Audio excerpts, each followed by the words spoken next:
অনেকদিন পর খেলতে যাচ্ছি ছোটো ভাইদের নিয়ে সাথে, নতুন কিছুদের কাছে চলেছি ক্যামেরা যখন সাথে।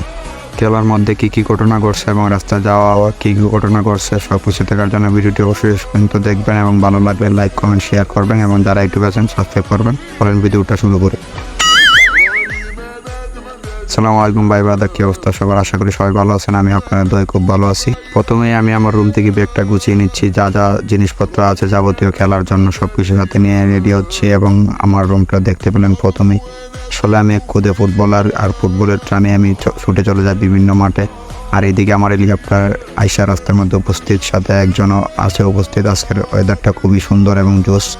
আসলে এসব ওয়েদারে খেলতে খুবই ভালো লাগে। কথা বলতে বলতে চলে আসলাম আমরা রাস্তার মধ্যে গায়ে, এবং গাড়ি চলতে শুরু করলো। হঠাৎ করে থেমে গেলাম, ভাববেন কার জন্য থামলাম বা কিসের জন্য থামলাম। আসলে কোনো কিছু হয় নাই, গাড়ির সমস্যা হয় নাই। আমাদের গোলকিপার আরিফ আসতেছে, আমাদের সাথে যাবে আজকে খেলতে যাব আমরা। আরিফকে নিয়ে যাচ্ছি, গোলকিপার থাকবে আরিফে।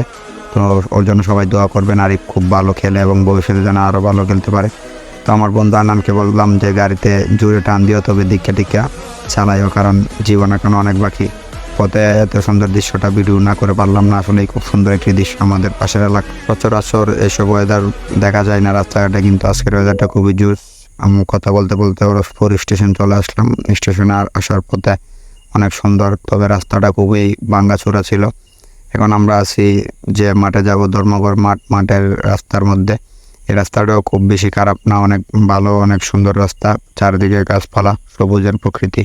তো কথা বলতে বলতে স্টেডিয়ামে চলে আসলাম, মানে মাঠে চলে আসলাম, যে মাঠে আমরা খেলবো, যে মাঠে খেলার কথা। মাঠটা আগের থেকে একটু ভালো হয়েছে, কারণ এই মাঠে আগে অনেক কাদা ছিল, কিন্তু এখন কাদাটা খুবই কম, যদিও গতকাল বৃষ্টি হয়েছে।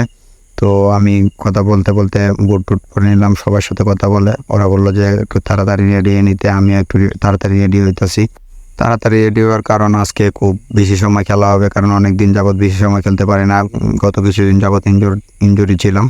তো ইনজুরির থেকে আসার পর আজকে এই প্রথম খেলতে নামছি। তো আমার সাথে বসে আরিফ আর আমার এক বন্ধু শুভ রেডি হইতেছে। তো তাদেরকে যথাক্রমে দেখানো হবে। তো আপনারা যারা ফুটবল খেলা ভালোবাসেন অবশ্যই ভিডিওটা দেখবেন, এবং ভিডিওটা দেখলে বুঝতে পারবেন ফুটবল খেলার কি কি জিনিস লাগে। আর এদিকে তো সবাই রেডি হইতেছে, শুভ তো আসতেছে ক্যামেরা দিকে। আমি তো একটু ভাব টাপ নিয়ে নিলাম, আরিফও রেডি হইতেছে। তো আমি আর আরিফ রেডি হয়ে মাঠের দিকে চলে যাচ্ছি। মাঠে যাওয়ার পর দেখলাম মাঠের অবস্থা খুবই খারাপ। তো আমি বোর্ডের যে নীতি আছে ওইটা ঠিক করতেছি, আর আমার যে টিমমেট আছে ওরা কথা বলতেছে। আমি এখন আমার শুভ বন্ধুর সাথে ওর জায়গায় যাচ্ছি, ওর পরিচিত কিছু মানুষের সাথে মিশতে। এবং এখন আমরা ওইখান থেকে ফেরত এসে আমি আসলাম এখানে আমার গ্রুপের সাথে, টিমমেটের সাথে ছবি তোলার জন্য। তো ছবি তোলা পাই শেষ, এবং আরিফকে বুঝিয়ে দিচ্ছি কীভাবে কী করতে হবে। তো খেলার চলমান অবস্থা, আসলে আমি আপনাদেরকে একটা তথ্য বলে দিই, ফুটবল খেলার সময় অবশ্যই সতর্ক থাকবেন, যেন খুব মারাত্মক কোনো কিছু না হয়, অ্যাক্সিডেন্ট না হয়। খেলার ফলাফল যাই হোক না কেন, খেলার ফলাফল কিন্তু আপনার জীবন এগিয়ে নিয়ে যেতে পারবে না। আসলে আমরা খুদে ফুটবলার, এলাকায় ফুটবল খেলি, গ্রামে খেলতে পারি না বা কোনো ক্লাবে খেলতে পারি না। যদিও স্বপ্ন থাকে অনেক, স্বপ্ন থাকলেই তো আর পূরণ হয় না। তাই সবাইকে সাবধান করে দিতে চাই। আমি নিজেও এরকম সাবধানতা অবলম্বন করি, কারণ খেলতে গিয়ে কিছু একটা ঘটলে আমাদের এটা অনেক দিন যাবৎ বয়ে দিতে হয়। আর ফুটবল খেলা মানে ইনজুরি, এবং যদিও ইনজুরি থাকে তবে আনন্দটা বেশিই থাকে।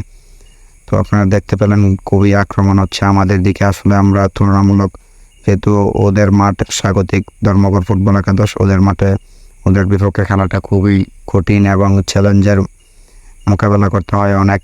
তো যদিও চ্যালেঞ্জের মোকাবেলা করতে হয় অনেক, কিন্তু আমরা এই মাঠে ড্র নিয়ে আসলাম, এবং এই মাঠে আমরা খুব ভালো খেলেছি। কিন্তু আমার খুব বেশি একটা ভালো যায় নাই এই দিনটা। অনেক ব্যথা পেয়েছি, অনেক ফাউলের শিকার হয়েছি। তবে খেলার ভিতরে একটু ফাউল টাউল থাকে। আর ধর্মগড় একাদশের প্লেয়াররা সবাই পরিচিত এবং সবাই খুবই নম্র ভদ্র, এবং আমাদেরকে খুবই সুন্দর আপ্যায়ন করলো।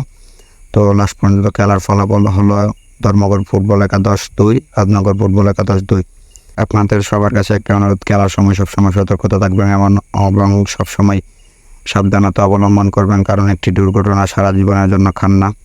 তো খেলার আর জিত থাকতে পারে, খেলা নিয়ে কেউ মন খারাপ করবেন না, আর কারোর সাথে বিদ্বেষে যাবেন না, হোক সেটা নিজের মাঠ বা অন্যদের মাঠে, কারণ খেলাধুলায় বন্ধুত্ব করায় ঝগড়া না।